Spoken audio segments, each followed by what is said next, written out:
The winter of 1001 in northwestern Europe would have been recorded as the coldest and fiercest in 75 years, had anyone been keeping such records. In late December of that year, a storm tore out of the Arctic north with terrible speed, blasting all of Europe, but striking hardest at the two realms that faced each other across the narrow sea. In Normandy, it began with a sudden drop in temperature and a freezing rain that coated the limbs of the precious fruit trees in the Seine's fertile valley. A driving wind swept behind the rain, snapping brittle, frozen branches and scattering the promise of next summer's harvest over wide, sleet-covered fields. For a full day and night, the storm raged, and when the worst of it was spent, a light snow fell upon the wasted landscape, as quietly as a benediction.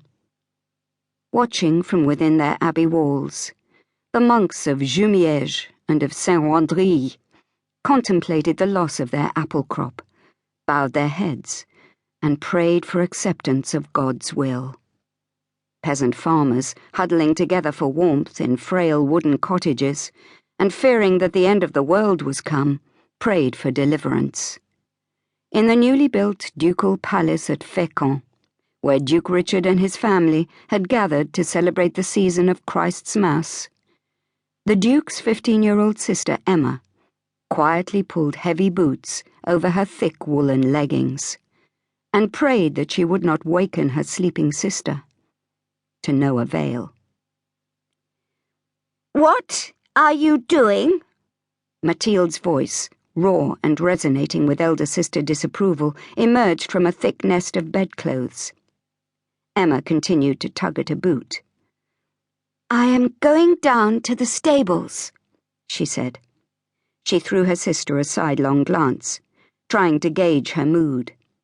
Mathilde's thin brown hair was pulled into a tight braid that gave her face a drawn, pinched look, and added to the severity of the frown that she cast upon her younger sister. "You cannot go out in this storm," Mathilde protested. "You will catch your death." She started to say more, but was racked by a sudden, cruel fit of coughing. Emma went to her, snatched up the cup of watered wine from a table beside the bed, and held it for her sister to drink. "The snow has stopped," she said, as Mathilde sipped from the cup. "I will be fine." And unlike Mathilde, Emma thought to herself, she rarely took sick. Poor Mathilde. It was her misfortune to be the only small, dark-haired, sickly child in her mother's brood of blonde, vigorous giants. 8 brothers and sisters, all told. When her sister had drunk her fill, Emma snatched up a shawl from the foot of the bed and threw it over her thick, bright hair. "You are going to check on your wretched horse, I suppose." Mathilde's voice was little more than a throaty growl. "I do not see why. God knows all of those creatures are tended with as much care as if they were children. It is mean of you to leave me here all alone." Emma, who loved the outdoors, who loved horses, dogs, and hunting, and who was happiest when she was riding along the Norman shore beneath high chalk cliffs, knew better than to try to explain her errand to Mathilde, who detested all of those things. Emma was sorry that Mathilde was ill and bored, but she would go mad if she could not breathe some fresh air and be alone for just a little while.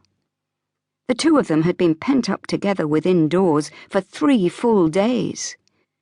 She lifted a heavy fur-lined black cloak from its peg on the wall and threw it over her shoulders.